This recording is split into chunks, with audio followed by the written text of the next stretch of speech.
One, hope all is well with you. This is ReyotMedia.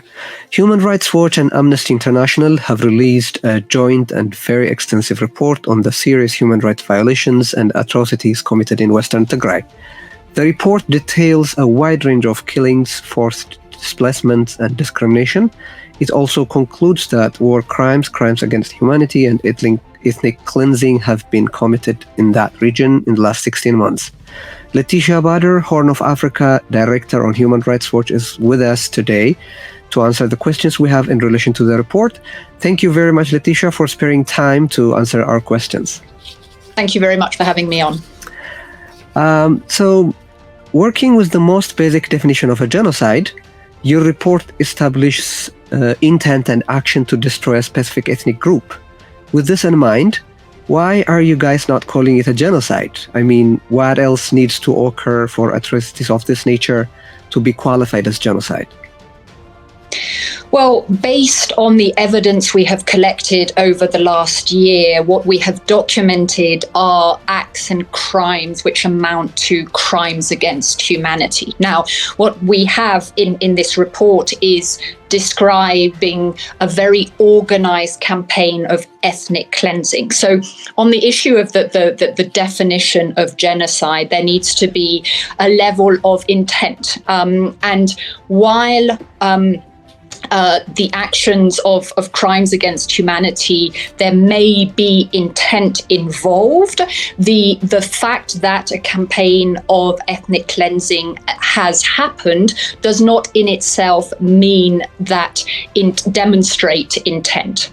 So what we say in this report is that based on the evidence that we have collected, we have not found that genocide has occurred, but we are very clear that, as everyone knows, there are very real difficulties in conducting investigations in northern Ethiopia as a whole, and particularly in Western Tigray and Tigray, in part because of deliberate attempts by warring parties to prevent this sort of documentation work. And this is why we are calling for ongoing independent investigation into what has happened in Western Tigray zone and obviously in other parts of northern Ethiopia over the last 16 to 17 months. Let me follow up on that question, but the title of this report itself says that we will erase you from this land, and I believe that shows a clear intent to destroy a specific group. And also the report in other parts of it shows that there were public meetings declaring that Tigrayans are not welcome here, or even giving deadlines to Tigrayans from 24 to 72 hours, and then saying if you don't leave in that period of time, you'll be killed.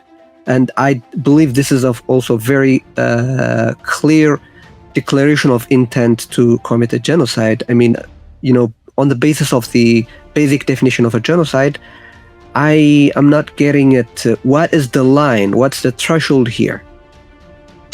I mean, what we document here is a policy, a very organized policy, coordinated policy over time, over many different towns by the Amhara regional forces and the interim administration in Western Tigray to remove part of the population from that area. So what we document are the whole range of abuses which resulted in the forced expulsions of hundreds of thousands of people from this territory. The definition of ethnic cleansing is about the removal either of an ethnic or religious group from a given territory. And this is what we document very clearly in this report from a geographic area.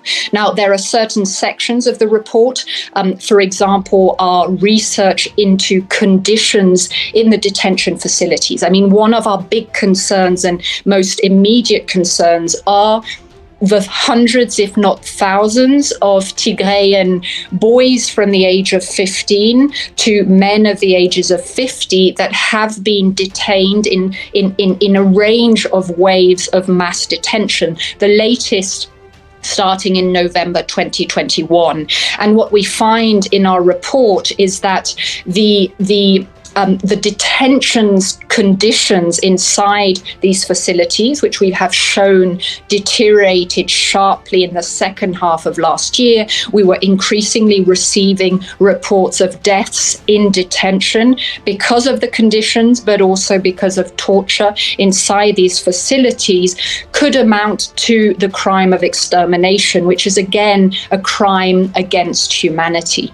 I do think it is very important to underline that there is no status of one type of international crime that we over another. And as an organization, as Human Rights Watch, we have not documented crimes against humanity in Ethiopia since 2007, 2008 in the Somali region. This is not a characterization we come to easily. But what we show in this report are that the abuses which happened as part of the ethnic cleansing campaign amount to crimes against humanity.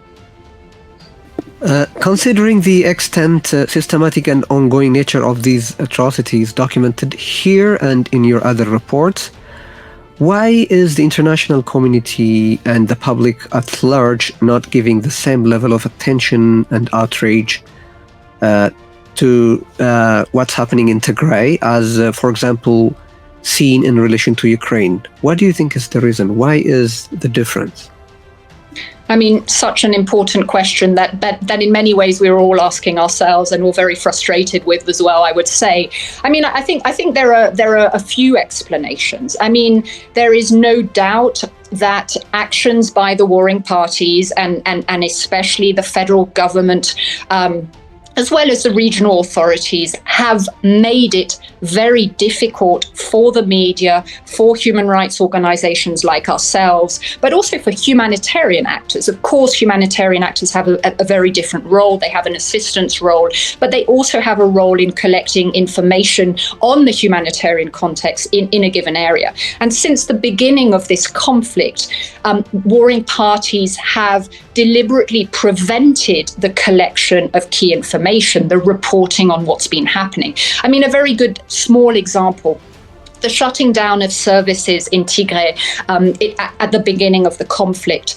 What often happens, and we're seeing right now in Ukraine, is that individuals who might be fleeing from a conflict area bring with them information, they bring with them photos, they bring with them visuals, or media entering the area do the same. And we were seeing, even in the first weeks of the conflict, with refugees who were fleeing into Sudan, they were not bringing visuals because they had not been able to charge their telephones. There had been no electricity. So those sort of photos, videos that might come out, that have come out for many years from Syria, that we're now seeing on Ukraine as well, were not coming out.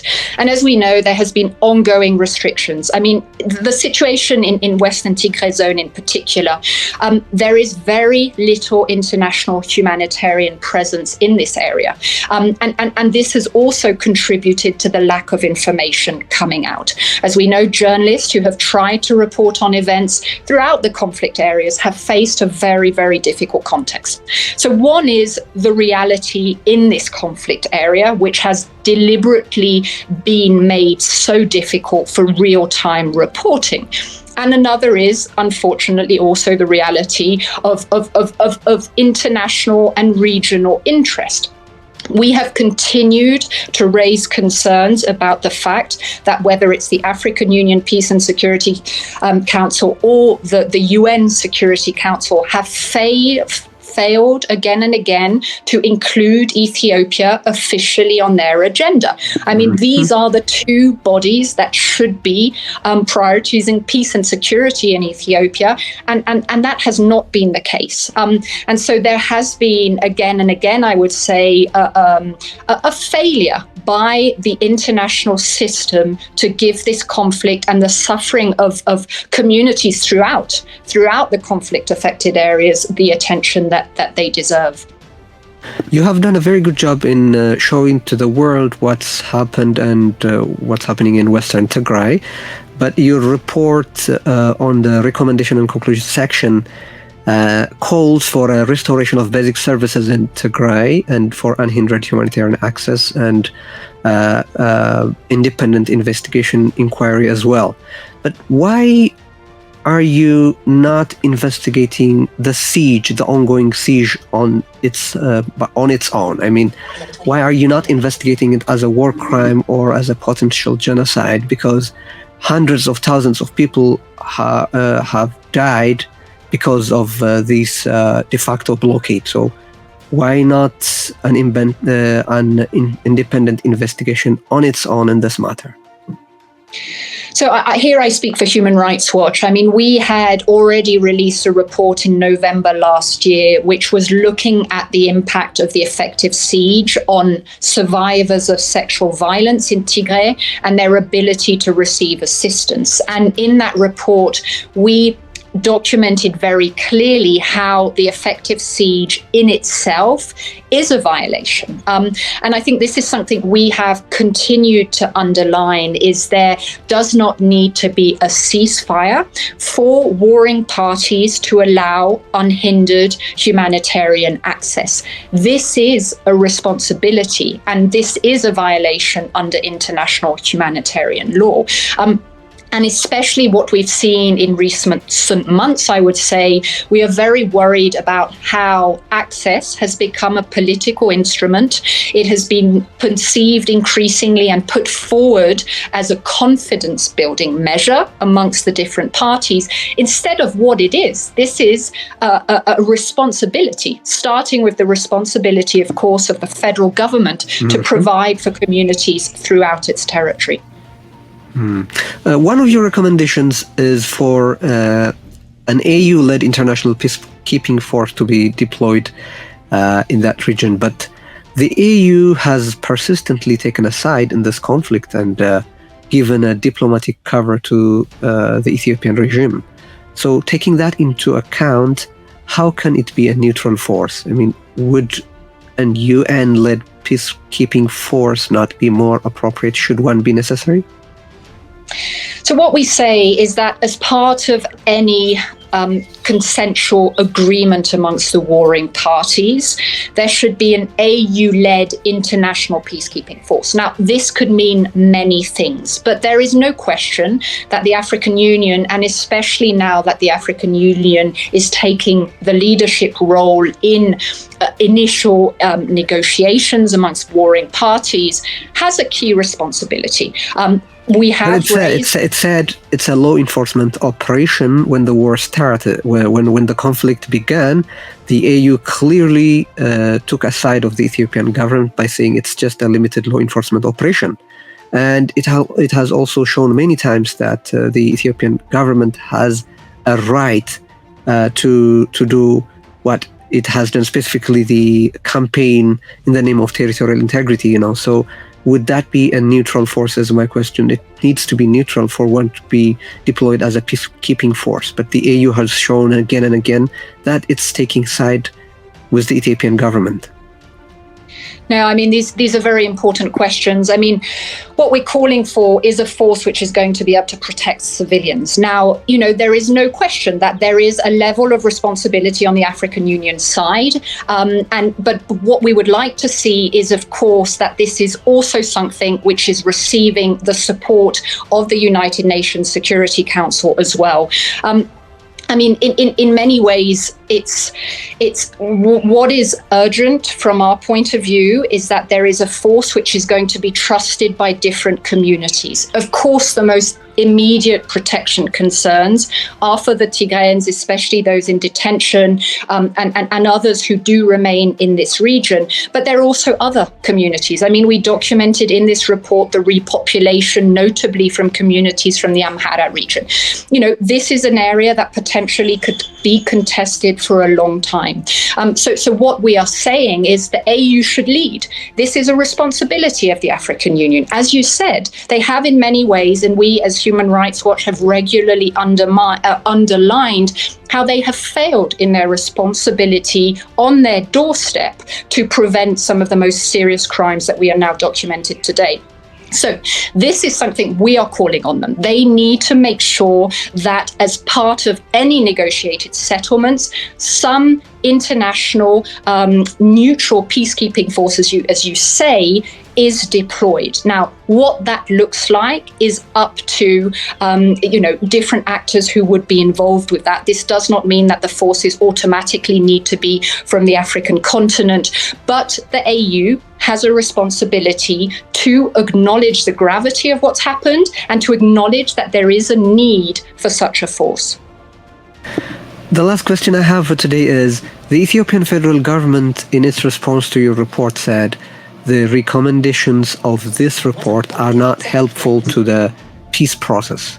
What do you say to that?